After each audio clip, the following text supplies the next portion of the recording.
refer to him as master. So clap your hands. Like this. Come on. Come on now. Clap your hands.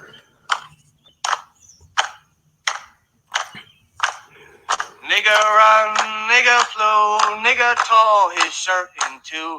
Run, run, the paddy roller get you. Run, nigga, run, well, you better get away. That's right, like you mean it. Nigga run so fast, over his head and on his nest. Run, run, the paddy roller get you. Run, nigga, run, well, you better get away. Run, nigga, run, the paddy roller get you. Run, nigga, run, well, you better get away. Some folks say, nigga, don't steal. I caught 3 in my cornfield. One has a bushel and one has a pack. One has a rope, it was hung around his neck. Run, nigga, run. The paddy roller get you. Run, nigga, run. Well, you better get away. Run, nigga, run. The paddy roller get you. Run, nigga, run. Well, you better get away.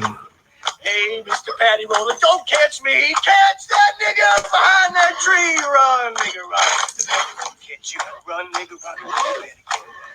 Run, nigga, run. The paddy roller catch you. Run, nigga, run. Well, you better get away. Run, nigga, run. The paddy roller catch you. Run, nigga, run. Well, you better get away. Run. Good Tuesday morning, YouTube. How you guys doing today? So we want to talk about a little history today. The history of the paddy roller / modern day police officer or the police patrol. And I want to talk about this because on Friday there was a black man gunned down with his hands up in Austin, Texas. So, yeah.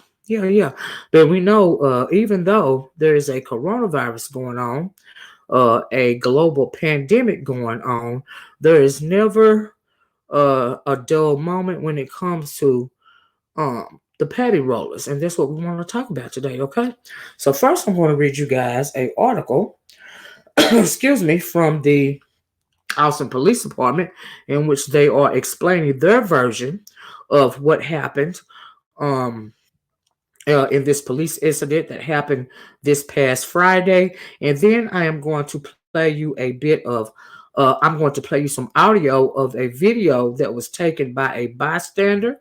That was taken by a bystander. In the video, and the video is on Instagram. I'm sorry, but the audio is on. The audio is very telling because in the video you can't see anything but the police lights flashing. That's all you can see, and but the audio you can hear the bystander, pretty much talking about what's going on. Okay, so anyway, according to the Austin Police Department, the official police report says that according to Austin Police Department, officers reported to the 2600 block of South Pleasant Valley Road around 6:30 p.m. This past Friday, by the way, y'all. 6:30 p.m. after a caller said they saw people in a car doing drugs, one of whom reportedly had a gun in his hands. The caller said the man, Michael Pamos, this is the person that was gunned down, I think, said that the man, Michael Pamos, also put the gun in the air at one point. Given the vehicle's description, Austin police believe the car may have been involved in a crime the day before.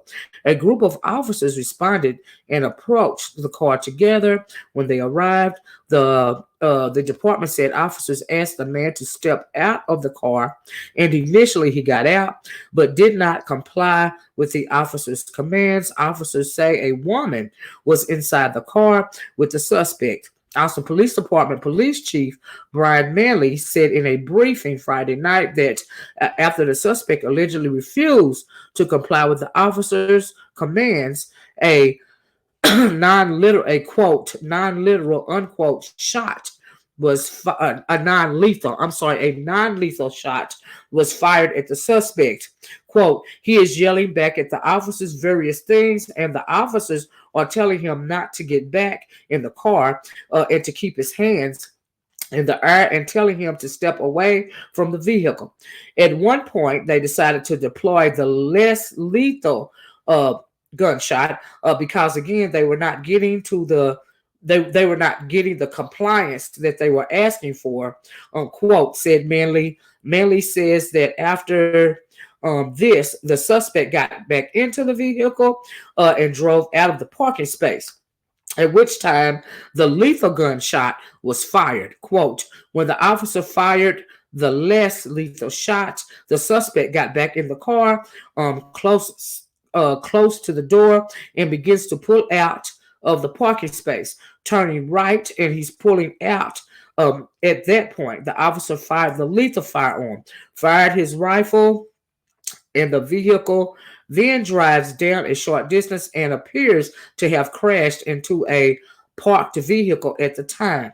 Manley says that it's believed the incident is possibly linked to several crimes, including burglaries and an evading arrest incident. The suspect was pronounced dead at the hospital, at 7:45 p.m. So now I'm going to play the audio that was the audio of the video that was recorded by a bystander, and the audio tells a different story. So give me 1 second and let me pull that up, and we will listen to this audio and see what the audios are saying. Hold on, 1 minute. What did I do? I hit the wrong thing, guys. Sorry about that.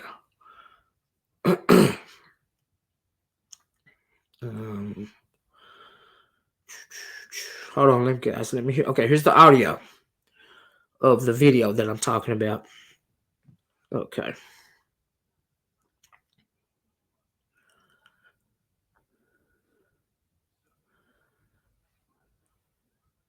But hey, that's what it is. Don't not us. I don't know what they do.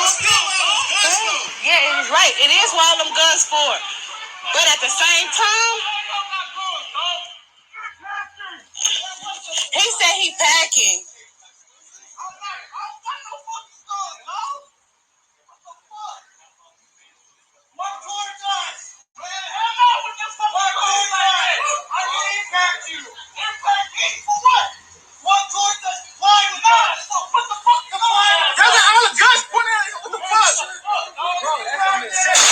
Oh my God! What y'all shoot for? Right?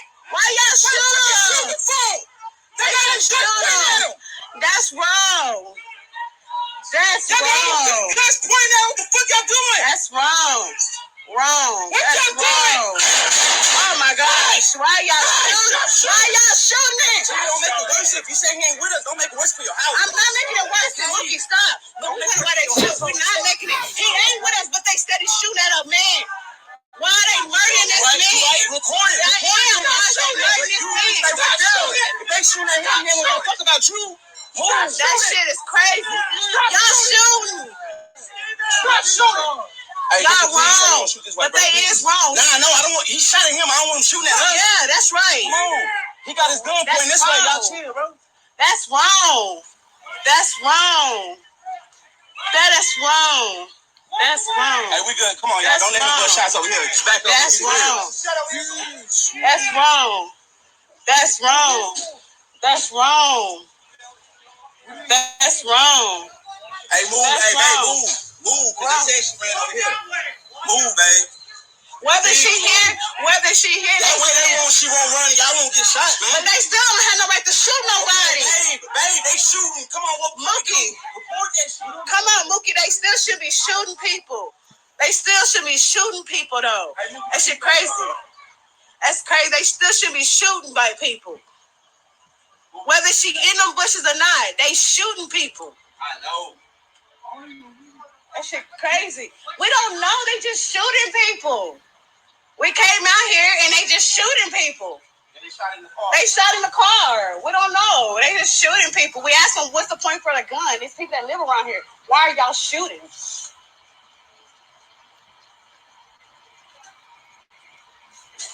Wow. Crazy. Wow. So that's the audio of the video that's circulating on Instagram. And like I said, YouTube is not going to let me play the video, but the only thing that you can see in the video anyway is the police cars, because the bystanders, the person recording and talking on the video, is so far away, you can't see anything other than the police car, the lights on top of the police cars circling. And under that video, a comment was made, and it says, and I quote, "And everything the Austin police did here is illegal. Mike Ramos was unarmed and non-violent and had his hands up. Wow. When police shot and killed him, I'm effing furious. I'm angry. I'm hurt for this man and his family. Multiple actions were illegal." And so that is what happened this past Friday afternoon in Austin, Texas, via the Austin Police report, via the Austin Police Department. I'm sorry.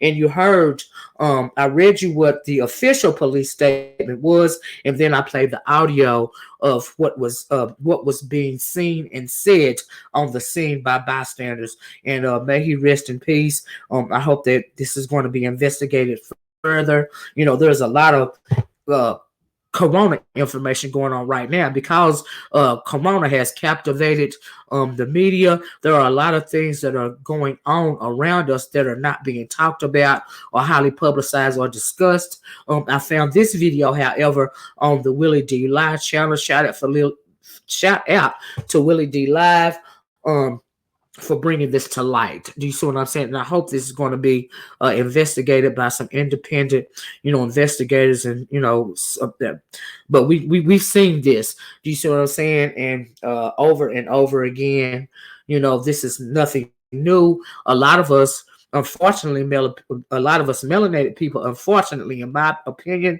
have become desensitized up to things of this nature. Do you see what I'm saying? But when you have a group of people that have continuously been done this way by the Paddyrollers / police department, and you don't even realize that you're being done this way, so that you will be afraid to rise up. Okay, this is the reason for this. These things continuing to go on even to this day. Okay, so that is why I want to give us a little brief history of the Paddyrollers. The Paddyrollers started during slavery.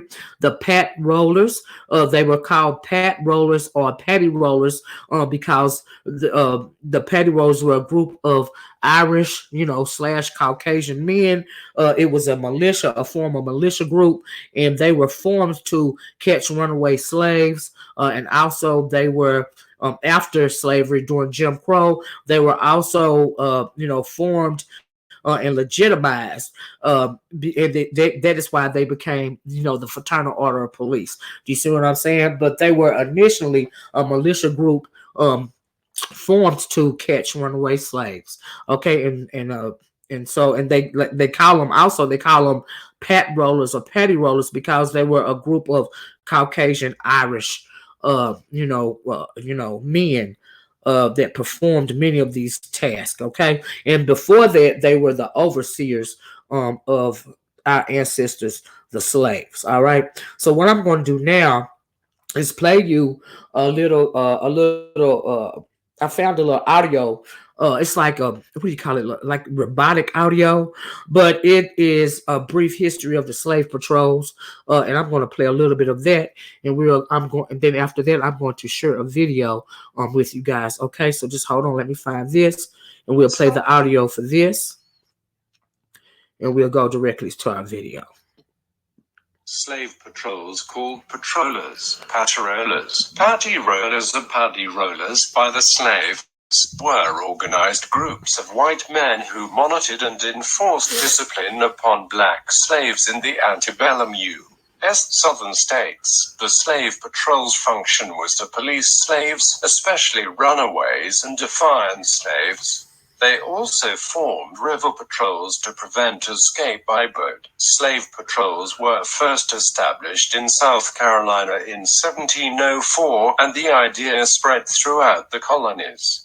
Formation of slave patrols. Slave patrols first began in South Carolina in 1704 and spread throughout the 13 colonies, lasting well beyond the American Revolution. As the population of black slaves boomed, especially with the invention of the cotton gin, so did the fear of slave resistance and uprisings. Its development began when other means of slave control failed to instill slave control and obedience. The biggest concern were slaves on the plantations, since that is where slave populations were highest. At first, incentives such as tobacco and money were offered to urge whites to be more vigilant in the capture of runaway slaves. When this approach failed, slave patrols were formally established. Laws were put into place to regulate the activities of both blacks and whites. Slaves who were encountered without passes were expected to be returned to their owners. As stated in the Slave Code, punishment for runaway slaves could be expected. Black persons were subjected to questioning, searches, and other forms of harassment. Oftentimes whippings and beatings for non-compliant and even compliant slaves could be expected, more than floggings and beatings. However, slaves feared the threat of being placed on the auction block. This meant being separated from the families, who were the biggest support in coping with the situation. If caught by patrols and returned to the masters, being placed on the auction block was an option for masters who no longer wanted to deal with the non-compliant slaves. During these times, slaves were often neglected and mistreated despite having permission to travel. State militias as patrollers. Slave owners feared slave gatherings would allow them to trade or steal goods, and the potential for organizing a revolt or rebellion.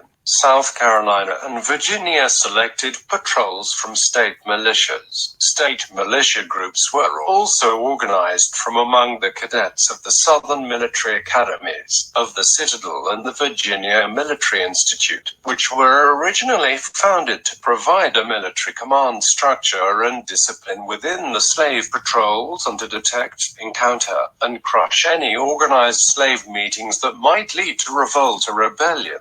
Slave codes and fugitive slave laws. The fugitive slave laws helped enforce the necessity for slave patrols to abide by the law.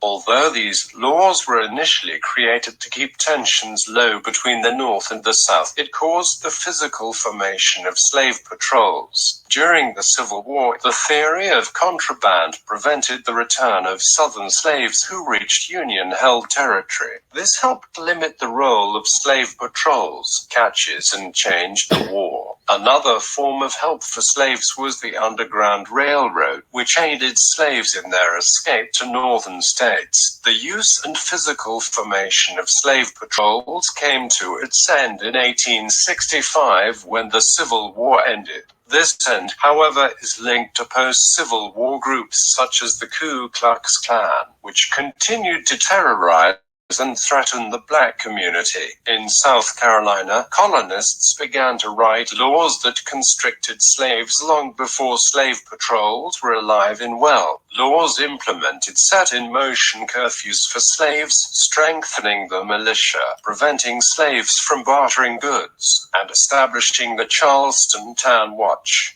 These are examples of some of the laws and ideas that molded what we know as slave codes. Slave codes were different from state to state. Slave masters negotiated slave codes with the slaves.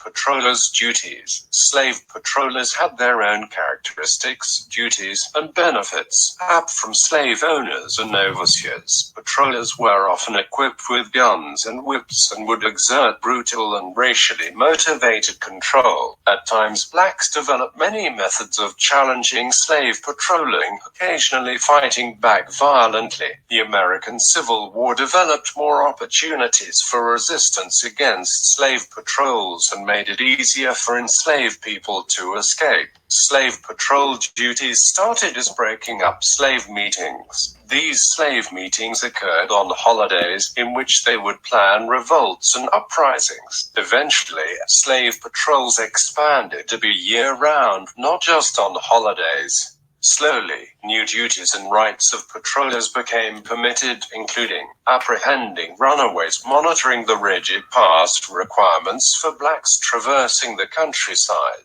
breaking up large gatherings and assemblies of blacks, visiting and searching slave quarters randomly, inflicting impromptu punishments, and as occasion arose, suppressing insurrections.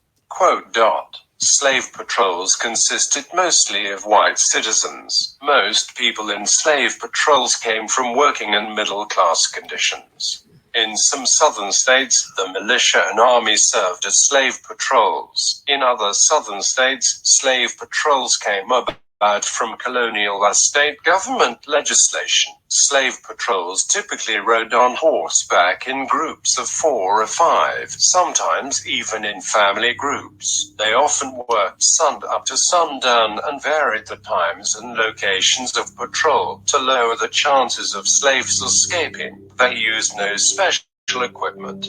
The chief tools, instead, were whips and intimidation. Some states, such as South Carolina, required every white man under consequence of 40 shillings to arrest and chastise any slave found away from the home without proper verification. After slaves were arrested and chastised, they were returned to the masters. In some instances, white men encouraged slaves to escape for the sake of being rewarded after the slave had been caught and returned to the master. In some areas, killing a slave was not considered a crime by the courts or community. Despite the difficulties of being a patroller, there were also benefits. For example, patrollers were exempt from public, county, and parish taxes and fees during the term of service. In addition, some patrollers were paid additional sums with surplus money.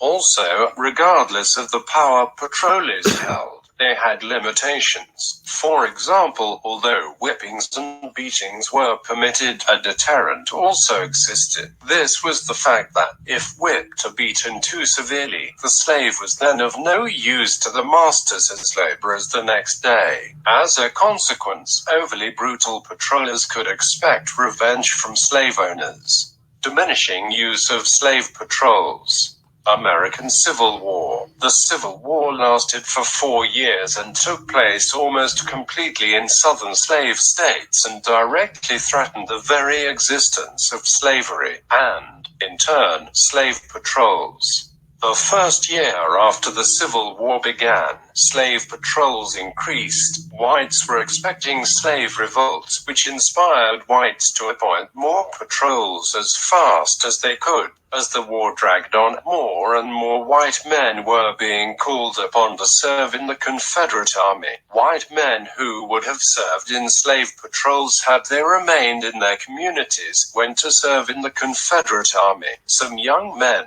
who were turned away by the Army, mostly for medical reasons, ended up taking places within the slave patrols. As slave owners entered the Confederate Army, some slaves lost the shield they once had to protect them from the harsh and brutal beatings. After the Emancipation Proclamation, the increasing number of white men being called to the militias of the South in 1862 and 1863 resulted in many slave patrols simply not having enough men to be as active as they once were. As the Union Army moved into local areas and communities, the likelihood of slaves that could flee to the areas controlled by the Union increased. Docile and obedient slaves started to disappear in the night, running toward the north to give themselves up to the Union Army. Reconstruction.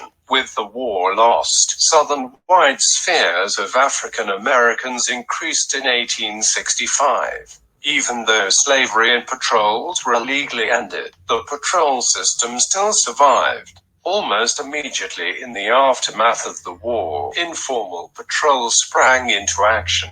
Later, city and rural police squads, along with the help of Union Army officers, revived patrolling practices among free men. During the post-Civil War Reconstruction period of 1865 to 1877, old-style patrol methods resurfaced and were enforced by post-war Southern police officers and also by organizations such as the Ku Klux Klan.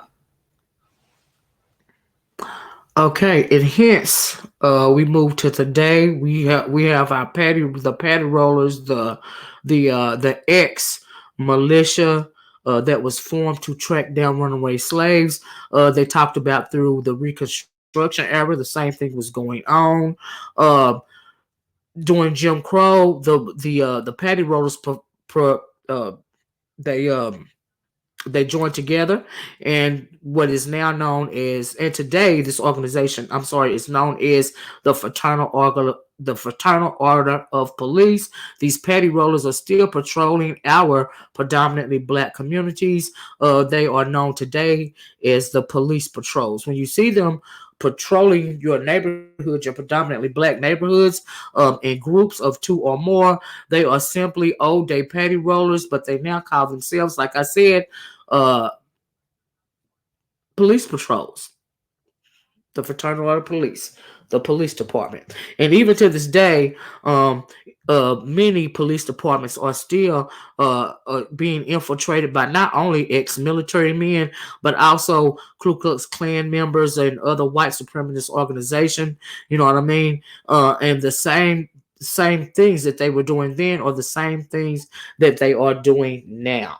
Okay, and pretty much what they often, when you hear something about a black man being gunned down and he was unarmed, that is to remind, that is the Paddyrollers reminding you that they are still in control, and you should remain docile and meek, and you should never try to rise up, because if you do, this fate could befall you.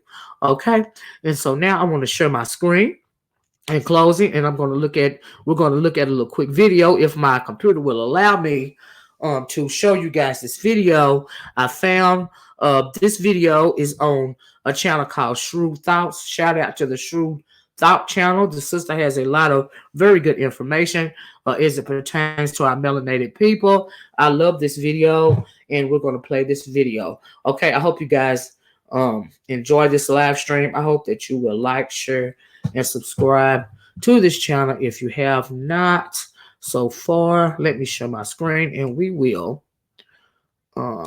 share the video. 1 minute.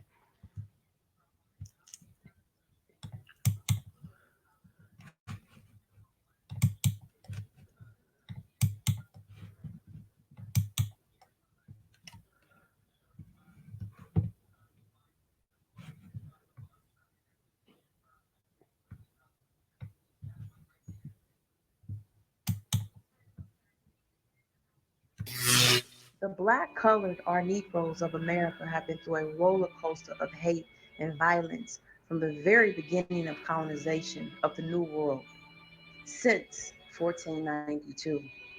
The conqueror and the conquered. To keep the conquered conquered and to act accordingly, laws and rules had to be put in place. Teaching the conquered how to live in a new world required putting policies, schools, and laws into effect that would control Black people from fleeing the bondage of the New World during the time of slavery.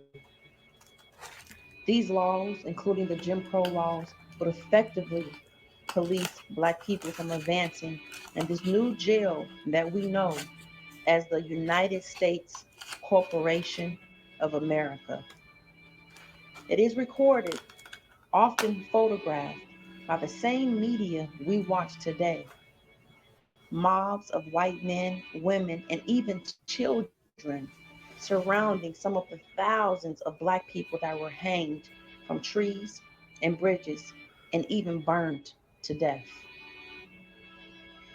Beating and lynching of melanated people of the Americas was something that white men and women who were often politicians had no repercussion for, just as today.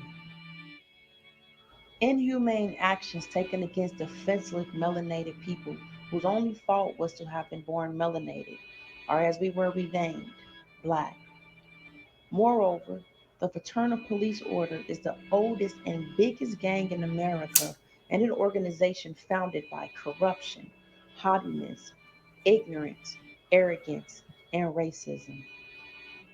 White supremacy exists in the Fraternal Police Order and to this day live under the same pyramid of systematic racism as their founding organization, the Slave Patrol. Let them question. The foundation of America's establishment took several years of exploration by many different explorers, long before Christopher Columbus. Sea pirates and mentally insane prisoners were commissioned to come to the New World. What that meant for black people and colored people during that time was nothing short of fear and horror, sadly, much like today. The conquering of indigenous lands all around the world has been looked over and ignored by neo generations of the world. Not only in America were black people lynched and murdered, but black people all over the world have been brutally murdered or treated unfairly by colonizers in their own indigenous lands that was once theirs, now stolen and forgotten. The Aboriginals of Australia are just one of the countless examples. From 1905 to the late 1970s, Aboriginal children were stolen from their families by the Australian government and missionaries, placed in boarding schools to be taught only by the colonizers, whom, of course, were white. They call this day in Australia the National Sorry Day. This day is reserved to apologize for the taking of the Aboriginal children. Similar to America's problems with the police, Australian Aborigines are also racially profiled and commonly wind up murdered while in police custody. Furthermore, indigenous Africans have been kicked out their own land and faced apartheid due to colonization. Neo-Black people of America are also generations being taught a non-indigenous education by only white colonizers and their descendants. Well, because black people are now stuck in the new world with no way out. The Slave Patrol was founded in 1704 in South Carolina and, like a wildfire, quickly spread throughout the southern states, eventually making its way to the northern states, where many black people were running to, longing to find freedom and to escape the South's inhumane treatment. To ensure the installation of inferiority, along with the Slave Patrol, was the Negro Act of 1705 and 1740. Under this statute, which remained lawful for almost a century, black people could not grow their own foods, earn their own money, move around freely with other black people, roam without a pass or proper identification, comparable to what we call today a driver's license or ID card. The Boston Police is the first police force in America, founded in 1630, which first started off as an all-white group of night watchers that protected rich white men's properties. By 1838, the Boston law enforcement now had day watchers to police black people who were trying to flee from slavery and this new world. By 1854, the day and night watchers became the Boston Police Department. It wasn't until 1865 that slavery got abolished. The police, sheriffs, and deputies have always played a part in the killings of black people for hundreds of years, and nothing has changed. Why are black people of this era so shocked of the mistreatment of melanated people in America by the police? Where do black people go from here? Unfortunately, the plan was to create a new world order from the very beginning of the creation of the evil United States of America. Furthermore, black people of then and now have always easily accepted what the colonizers have taught. For instance, the word black. The word black is just a stigma of slavery, a word created by racists one being Johannes Blumenbach, a racist German anthropologist whom America calls the father of anthropology. He came up with the 5 divisions of the races. He thought white people were superior, perfect, and mindsets continue to remain in this way. The word black is hardly worth any honor. When the African American, Negro, or Black people can find the inner strength to defy their years of conditioning and refuse to be a disciple of conformity, he will recognize what the colonizers planned against melanated people all over this world for what it is: a stigma of slavery, mental, and physical control. Now in 2018, melanated people still terrified for their lives by the demonic police and the New World Order government. Melanated people, it's time to wake up.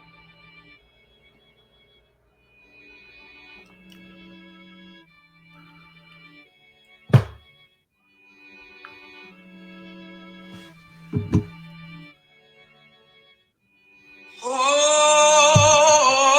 freedom. Oh, freedom over me. And before I be a slave, I'll be buried in my grave and go home to my Lord and be free. Oh, freedom. Oh, freedom, freedom. Oh, freedom. Oh, freedom over me, yeah. And before I be a slave,